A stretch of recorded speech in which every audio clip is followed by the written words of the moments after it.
Hello dear student, today we will discuss a new chapter, concept of limit. Limit chapter is very important for JEE Mains and JEE Advanced, ठीक है, because it is directly related to continuity and differentiability. अगर तुम्हें limit chapter आता होगा तभी तुम continuity और differentiability solve कर सकते हो, ठीक है. विदाउट लिमिट तुम कंटिन्यूटी और डिफरेंशियबिलिटी को अप्रोच नहीं कर पाओगे, और लिमिट कंटिन्यूटी डिफरेंशियबिलिटी एक मेजर पार्ट है JEE एडवांस का, ठीक है. तो स्टार्ट करते हैं. लिमिट ऑफ व्हाट, हम फंक्शन की लिमिट के बारे में बात करेंगे इस पूरे चैप्टर के अंदर कि लिमिट ऑफ व्हाट, फंक्शन, ठीक है. वाई टू इवेल्युएट लिमिट, ठीक है. हम लिमिट को क्यों फाइंड आउट कर रहे हैं? To know the approximate value of Y at a certain value of X, ठीक है, कि वाई की अप्रोक्सीमेट वैल्यू पता करने के लिए किसी पर्टिकुलर वैल्यू पे, एक्स की पर्टिकुलर वैल्यू पे. अब देखो अप्रोक्सीमेट वैल्यू कहने से क्या मतलब था कि एक्स की किसी पर्टिकुलर वैल्यू पे हम एग्जैक्ट वैल्यू भी तो पता कर सकते हैं. तो क्या है कि किसी एक्स की किसी पर्टिकुलर वैल्यू पे जब वाई क्या है, इनडिटरमिनेट फॉर्म शो करता है, मतलब कि कुछ इस तरह की शक्लें शो करता है कि 0/0, infinity by infinity, 0 into infinity, infinity minus infinity, 1 the power infinity, 0 the power 0 and infinity the power 0. अगर एक्स की कोई पर्टिकुलर वैल्यू पुट करने पे किसी फंक्शन के अंदर कुछ इस तरह की शक्लें आई, तो इन शक्लों को हम कहते हैं कि ये शक्लें कैसी हैं, इनडिटर्मिनेंट फॉर्म्स है, ठीक है. इनडिटर्मिनेंट फॉर्म्स, इनको तुम डिटरमाइन नहीं कर सकते. And how to evaluate limit, यही हमने सीखना है पूरे चैप्टर में कि हमने लिमिट को कैसे इवेल्युएट करना है, ठीक है. Let start for example. Limit को लिखते कैसे हैं, डिनोट कैसे करते हैं, LIM से या LT से, x tending to 2 x square minus 4 divided by x minus 2, ठीक है. अब limit x tending to 2 x square minus 4 divided by x minus 2 है, तो x की वैल्यू अगर यहाँ पे 2 पुट करो तो क्या आएगा, 2 स्क्वायर 4, 4 माइनस 4 0 और 2 माइनस 2 0, 0/0, ठीक है. अब ये इनडिटरमिनेट फॉर्म क्यों है, ठीक है, कि x की जैसे ही तुमने 2 वैल्यू पुट करी तो क्या आ गया, 0/0 फॉर्म आ गई, तो इसको इनडिटरमिनेट वैल्यू क्यों कहा जाता है, ठीक है. अब हम देखते हैं, थोड़े एग्जाम्पल से समझते हैं कि 3/3 कितना आता है, 1 आता है. 4 को 4 से डिवाइड करोगे तो कितना आएगा, 1. 5 को 5 से डिवाइड करोगे तो कितना आएगा, 1. तो 0/0 कितना आना चाहिए, 1. सही बात कि 0/0 भी कितना आना चाहिए, 1 आना चाहिए. लेकिन अगर डिवाइडेशन से पहले हम थोड़ा मल्टीप्लिकेशन की ओर चलते हैं, फिर देखते हैं कि क्या होता है कि 3 = 3 × 1 ऐसा लिखा हुआ है, 4 = 4 × 1 ऐसा लिखा हुआ है, 5 = 5 × 1 ऐसा लिखा हुआ है. तो 0 = क्या लिखा हुआ है, 0 × 1. सही बात है, ठीक है. अब 0 को तो मैं ऐसे भी लिख सकता हूँ कि 0 = 0 × 2, ये भी सही है. ये कौन सा गलत है, तो 0 = 0 आएगा. 0 = 0 × 3, ये भी सही है. तो मतलब यहाँ पे किसी भी नंबर से मल्टीप्लाई कर दो 0 को, हमेशा आंसर क्या आएगा, 0 ही आएगा. लेकिन अगर 0 के अलावा कोई भी नंबर है उनको आपस में डिवाइड किया जाए तो आंसर 1 आ रहा है, लेकिन 0/0 1 नहीं आएगा. हम श्योर नहीं है कि 0/0 1 ही आएगा, 0/0 2 भी आ सकता है, 3 भी आ सकता है. तो हम किसी पर्टिकुलर वैल्यू के लिए सर्टेन नहीं है कि हमारा आंसर यही होगा. तो इसलिए इस फॉर्म को क्या बोला जाता है, इनडिटरमिनेट फॉर्म, जिसको तुम डिटरमाइन नहीं कर सकते. या दूसरे तरीके से देख सकते हो कि अगर ऊपर वाली 0 को देखो तो आंसर कैसा आ रहा है, 0 जैसा. अगर नीचे वाली 0 को देखो तो आंसर कैसा आ रहा है, इन्फिनिटी जैसा. तो हम ना ही 0 आंसर दे सकते हैं, ना ही इन्फिनिटी आंसर दे सकते हैं. तो इसलिए इसको क्या बोला जाता है, इनडिटरमिनेट फॉर्म. तो इसको सॉल्व कैसे करते हैं ना, तो इसको सॉल्व कैसे करते हैं कि LIM x टेंडिंग टू 2, इसको फैक्टराइजेशन कर लो, a² minus b², a minus b, a plus b divided by x minus 2. अब x माइनस 2 को x माइनस 2 से उड़ा दो, लेकिन x की वैल्यू जब 2 पुट करोगे तो 2 - 2 0, 2 - 2 और 0 को 0 से उड़ाया नहीं जा सकता, ठीक है. 0 को 0 से तुम नहीं उड़ा सकते, तो यहाँ पे 0 को 0 से कैसे उड़ा सकते हो, ठीक है. तो देखते हैं हम कि इसको कैसे उड़ाया जा सकता है. कि लिमिट जब लिखा हुआ है कि लिमिट x टेंडिंग टू 0, तो हम नंबर 2 को 2 साइड से अप्रोच कर सकते हैं. नंबर 2 को 2 साइड से अप्रोच कर सकते हैं कि अगर राइट हैंड साइड से अप्रोच करोगे तो तुम क्या लिखोगे, 2 पॉजिटिव. 2 पॉजिटिव का मतलब क्या है कि 2 से थोड़ा सा इधर, मतलब बहुत नन्ना सा, जितना छोटा तुम सोच सकते हो उतना आगे खड़े हैं 2 के, मतलब 2.0000001. 2 नेगेटिव का मतलब क्या है कि हम 2 को लेफ्ट हैंड साइड से अप्रोच कर रहे हैं, मतलब हम कहाँ हैं, 2 से बहुत नन्ना सा थोड़ा पीछे हैं, मतलब कि 1.99999 समथिंग, बहुत छोटा, बहुत जितना छोटा तुम सोच सकते हो उतना पीछे खड़े हैं, ठीक है. तो इसको हम क्या लिखते हैं, 2 नेगेटिव. और राइट हैंड साइड से अप्रोच करते हैं तो उसको क्या लिखते हैं, 2 पॉजिटिव. अब हम इस पे आते हैं 2 पॉजिटिव. 2 पॉजिटिव तो limit x tending to 2 positive तो x minus two X plus two X minus two X minus two, तो 2 पॉजिटिव माइनस टू कुछ ना कुछ फाइनाइट नंबर आएगा पॉजिटिव, 2 पॉजिटिव माइनस टू कुछ ना कुछ फाइनाइट नंबर आएगा। तो फाइनाइट नंबर को फाइनाइट नंबर से उड़ा सकते हो। और जब यहाँ पे बचेगा क्या तुम्हारे पास, limit extending to 2 positive x plus two, और जब लिमिट अप्लाई करोगे तो 2 positive plus 2 equal to 4 positive, 2 positive plus 2 equal to क्या आ जाएगा 4 पॉजिटिव, मतलब कि 4 से थोड़ा सा आगे। अब 2 नेगेटिव देखते हैं, तो limit extending to 2 negative X minus two X plus two divided by X minus two. 2 negative minus 2 मतलब 2 से थोड़ा सा पीछे, या ऐसा कह लो कि बहुत छोटा नेगेटिव नंबर आ रहा है। 2 नेगेटिव माइनस 2 मतलब बहुत छोटा नेगेटिव नंबर आ रहा है, तो इस नेगेटिव फाइनाइट नंबर को नेगेटिव फाइनाइट नंबर से उड़ा सकते हो।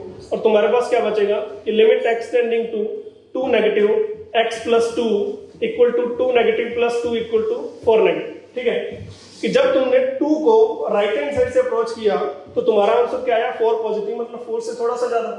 और जब तुमने 2 को लेफ्ट हैंड साइड से अप्रोच किया तो तुम्हारा आंसर क्या आया 4 नेगेटिव, मतलब 4 से थोड़ा सा कम। तो हम कह सकते हैं कि at x equal to 2, at x equal to 2 जो तुम्हारा आंसर आया होगा वो क्या आया होगा, वो आंसर आएगा 4, वो आंसर क्या आएगा 4। तो ये तो क्या था अप्रोक्सीमेशन था।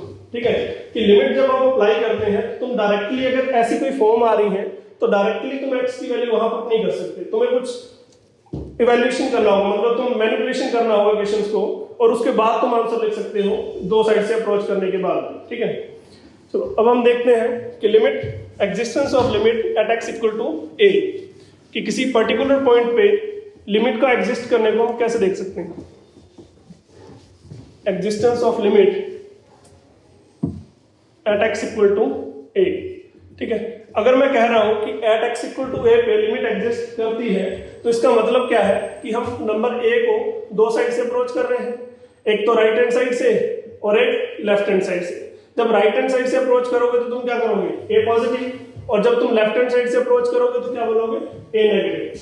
तो अगर लिमिट की जो वैल्यू है ए पॉजिटिव पे और ए नेगेटिव पे जो फंक्शन की वैल्यू है, अगर वो दोनों इक्वल आए और किसी फाइनाइट क्वांटिटी के इक्वल आए, फाइनाइट क्वांटिटी के इक्वल आए, तो तुम क्या कहोगे कि लिमिट एक्सटेंडिंग टू ए पे क्या करती है एग्जिस्ट करती है। या इसको थोड़ा और अच्छा लिखा जा सकता है कि ए पॉजिटिव, तो limit extending to A positive F X equal to limit extending to A negative F X equal to a finite quantity. अगर ऐसा होता है तभी हम क्या कहते हैं, एक फॉर्म है कि क्या कहते हैं कि लिमिट क्या करती है एक्स इक्वल टू ए पे एग्जिस्ट करती है और वो किसी फाइनाइट क्वांटिटी के इक्वल है। थोड़ा सा और खूबसूरत लिख सकते हो, ए पॉजिटिव का मतलब क्या है ए से थोड़ा सा आगे, तो हम कोई एक बहुत छोटा नन्हा सा नंबर ऐड कर देते हैं ए प्लस एच। एच यहाँ पे बहुत ही छोटा फाइनाइट नंबर है जिसको तुमने क्या कर दिया ऐड कर दिया ए के अंदर। तो अब हम कहाँ है ए से थोड़ा सा आगे, तो ए पॉजिटिव को क्या लिख सकते हो ए प्लस एच, और ए नेगेटिव को क्या लिख सकते हो ए माइनस एच, मतलब ए से थोड़ा सा पीछे। और एच यहाँ पे बहुत छोटा फाइनाइट नंबर है जो कहाँ टेंड कर रहा है 0 की ओर।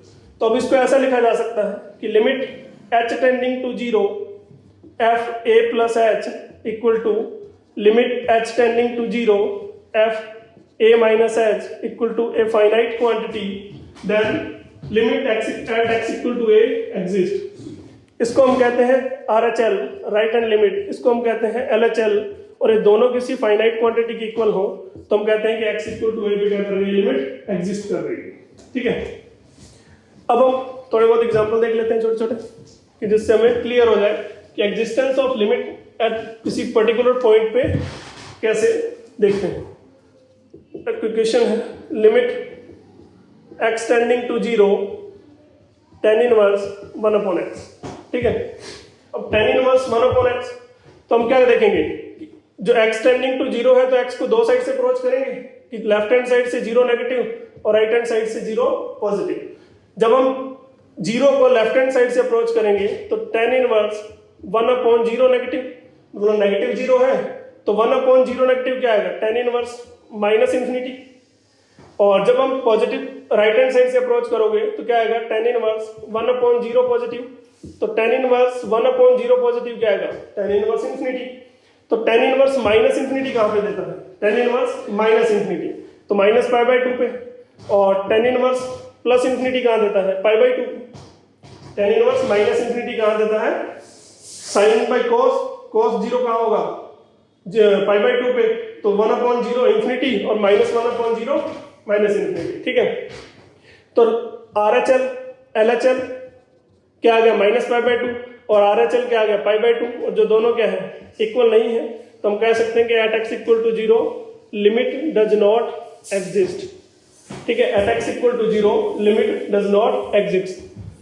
छोटे छोटे और प्यारे प्यारे एग्जांपल ले लो कि limit x tending to 2 greatest integer x।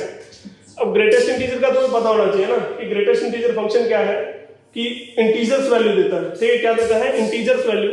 तो जब हम इसको अप्रोच करेंगे लेफ्ट हैंड साइड से और राइट हैंड साइड से, जब तुम इसको लेफ्ट हैंड साइड से अप्रोच करोगे तो 2 नेगेटिव मतलब 2 से थोड़ा छोटा नंबर और 2 पॉजिटिव मतलब 2 से थोड़ा सा बड़ा नंबर। तो ग्रेटेस्ट इंटीजर 2 1 से 2 के बीच में आंसर क्या देता है 1, और 2 से 3 के बीच में आंसर क्या देता है 2, ठीक है। ऑलवेज ग्रेटेस्ट इंटीजर है वो जो आंसर देता है। तो 2 नेगेटिव पे इसका आंसर क्या आएगा LHL इक्वल टू क्या आ जाएगा 1, और 2 पॉजिटिव पे इसका आंसर क्या आएगा राइट हैंड साइड पे 2 से थोड़ा सा आगे, तो आंसर क्या दे देगा ये 2। तो LHL not equal to RHL, ठीक है। तो limit at x equal to 2 does not exist, ठीक है। Limit at x equal to 2 does not exist. अब एक और एग्जांपल ले लेते हैं। देखो लिमिट चैप्टर बहुत आसान है, तो इसको समझना पड़ेगा ना तुम्हें कि इसमें कैसे कैसे तुम्हें लिमिट अप्लाई करनी है। अब कोई एक क्वेश्चन आ गया और इसके लिए तुम्हें फंक्शन आना जरूरी है ना कि limit x tending to 0 signum x। अब सिग्नम x अगर क्वेश्चन आया तो सबसे पहले हमें सिग्नम के बारे में पता होना चाहिए कि सिग्नम क्या है। वहां ग्रेटेस्ट इंटीजर आया तो सबसे पहले हमें ग्रेटेस्ट इंटीजर के बारे में पता होना चाहिए, या tan इनवर्स आया तो सबसे पहले हमें इनवर्स ट्रिग्नोमेट्री के बारे में पता होना चाहिए। तो लिमिट करने से पहले फंक्शन मस्ट है कि तुम्हें फंक्शन पूरा आना चाहिए। अब सिग्नम फंक्शन कैसा होता है? सिग्नम फंक्शन कैसा होता है कि सिग्नम x कैसा है कि सिग्नम x इक्वल टू -1 देगा जब x क्या होगा लेस देन 0, 0 देगा एट x इक्वल टू 0, और 1 देगा जब x क्या होगा ग्रेटर देन 0। तो अब देखो अब 0 है तो इसको लेफ्ट हैंड और राइट हैंड साइड दोनों से अप्रोच करते हैं, 0 नेगेटिव 0 पॉजिटिव। तो सिग्नम 0 नेगेटिव मतलब 0 नेगेटिव पे आंसर क्या दे रहा है -1, आंसर क्या देगा -1। 0 पॉजिटिव मतलब जब 0 से बड़ा होगा तो सिग्नम 0 पॉजिटिव पे आंसर क्या देगा 1, ठीक है। तो LHL not equal to RHL, then we say that limit does not exist. तो यहां भी क्या कर रही है लिमिट एग्जिस्ट नहीं कर रही है, ठीक है। Thank you.